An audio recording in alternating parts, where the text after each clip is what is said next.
Promises made, then broken. They demanded and won a commitment from the government to hold more fair, more democratic elections. But when that didn't happen, they came back and are now vowing not to leave. I'm Imran Gata, and today's Newsmaker is the growing wave of protests calling for electoral reform in Georgia.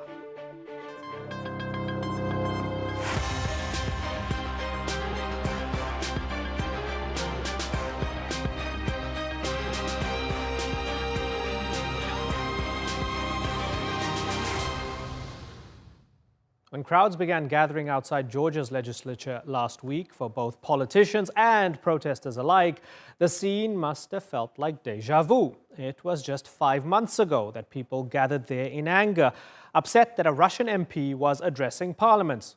Now they're back, demanding MPs from their own government step down. I would say that this is one of the most important moments in our history when we stand for freedom, we stand for our rights, right to vote, and we stand for the point that we are not the ones that can be neglected in our choice. There is no way back. That our country is not the place for oligarch, pro-Russian oligarch who decided the fate of every citizen of Georgia. I'm really going to stay here until this government is gone, because enough is enough. He has given this promise of fair electoral system. He has given this promise to everybody inside the country and outside, repeatedly. And then he just backtracked it.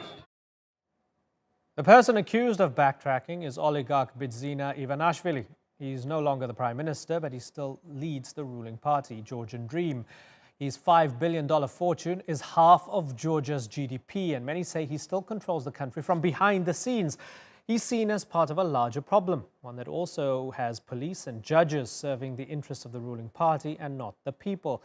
These latest protests, publicly backed by the US and the EU, have been deemed illegal, and they've been met, just like they were months ago, with force. So does that response and the government's broken promise spell the end of the Georgian dream, as they call it?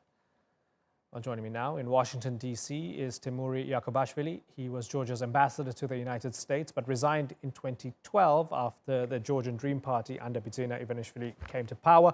And Eka Gigauri is in Tbilisi. She's the executive director of the Georgian chapter of Transparency International, a global anti-corruption organization. Good to have you both on the program. Temuri Yakubashvili, let's start with you.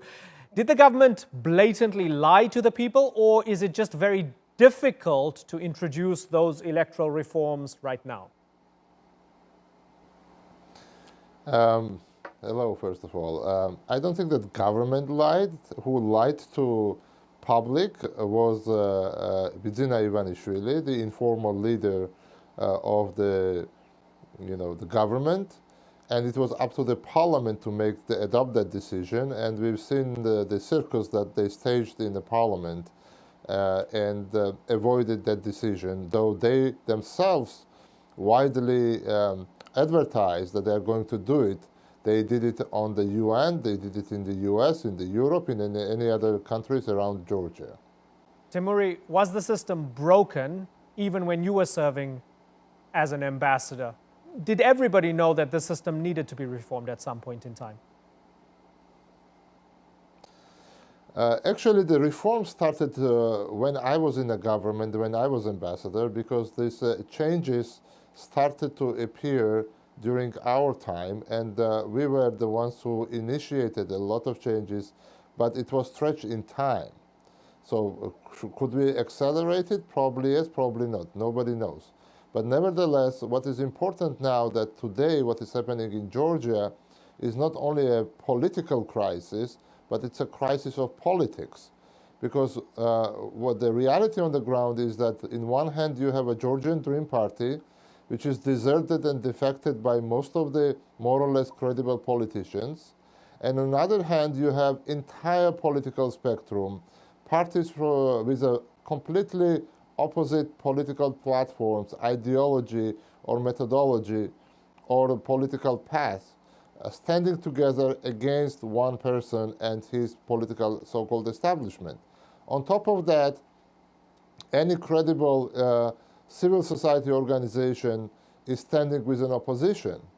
and general public. So we have a crisis when in one hand you have entire political spectrum, in other hand you have a one man and his cronies who are not even politicians and never claimed to be a politician. So it's a classical case of the state capture by one rich person. And that's what Georgians are, not fine with and protesting, because it deprives us a chance to elect government that we like or don't like or what we want. So it limits our choice. Okay.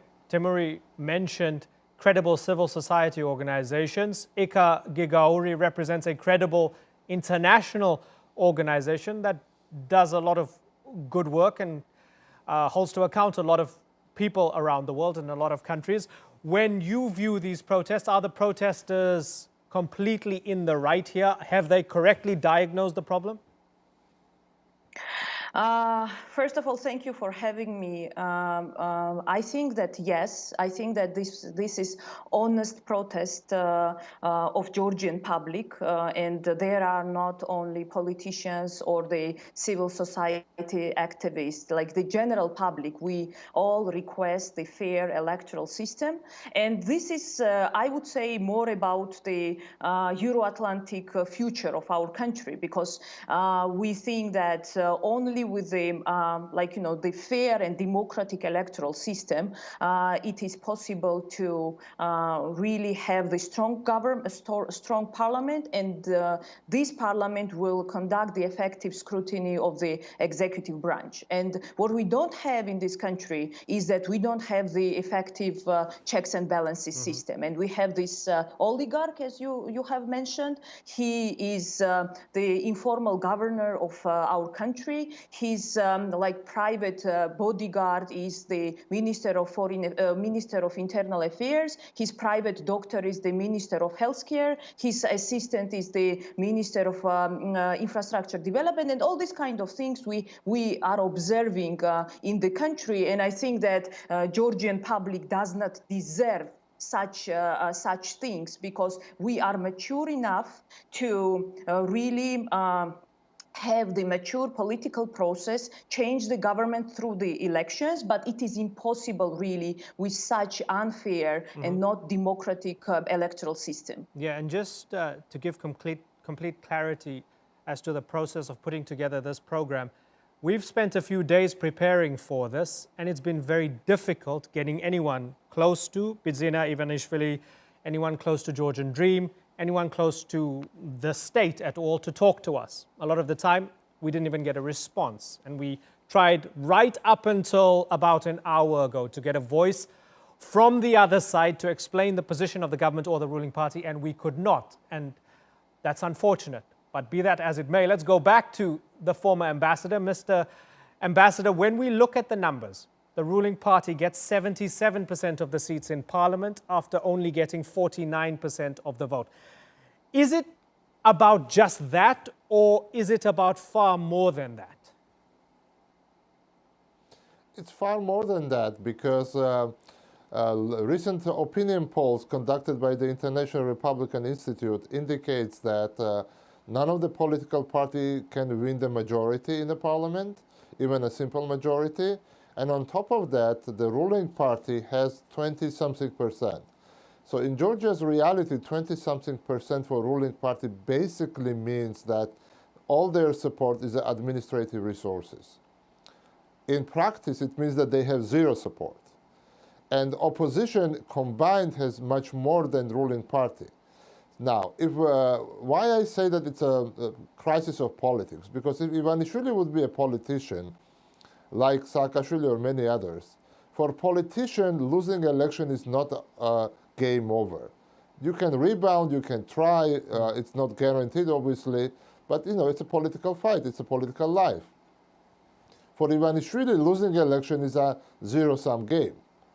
And in zero-sum game, he cannot afford to lose these elections. I see. And those numbers that were revealed to public right after decision to reverse the previous decisions about changes, basically shows us the motivation of Ivanishvili, why he does what he does, because he cannot afford, in his mind, to lose. because then he is losing everything. And that's the major problem. Those numbers basically indicate that if the Georgian dream is not having any chance, even theoretical chance, to combine some kind of coalition, and as we see every day they have less and less chances, then they're doomed. And they are not only doomed as a party, but their leader of the party is also doomed, as his future in Georgia is pretty gloomy. So I think that's a major motivation. And for political parties, it's very simple. They want to have a chance, even theoretical chance, to end up in the government or in the parliament. Right. And system that he's proposing is actually basically stripping them that opportunity or forcing them to work for one person and do his job if they want to be in politics. Eka Gigauri, so we know that the people want proportional representation. They want the system to be changed ahead of elections. We have the ruling party saying there will be elections next year and there will be proportional representation in 2024. Are there enough people in the society willing to give them the chance, willing to wait it out? Or is this it now? Have people had enough? I think, first of all, I should say that this is not the first time when the ruling party has changed its mind, because when we had the constitutional reform in 2017, so initially the ruling party said that they are going to change the electoral system and have it for 2020. But what they did, they actually have changed their mind in the last moment, and this is now the second time that they are lying to the public. So I think that the public understands why they do this. I think that the public understands that this is just because they want to maintain in power, and they are crossing all the red lines. They are not only they are not ready to change the electoral system and put the process in a normal direction and the normal frame, but they push people and others to the streets, which is not normal. But in addition to that, what they do, they are intimidating and really creating the obstacles to the independent media, to the critical media. So now at this moment, so in Georgia, most of these representatives of the critical media, either the EDs or the family members, they are under the investigation. Right. And if we have the same situation in the future, if nothing will be changed, of course, it will be more problematic for the people. Of course, people will be ready, more people will be ready to go to the streets and express their opinion in a very not calm way, I would say. Okay, we're going to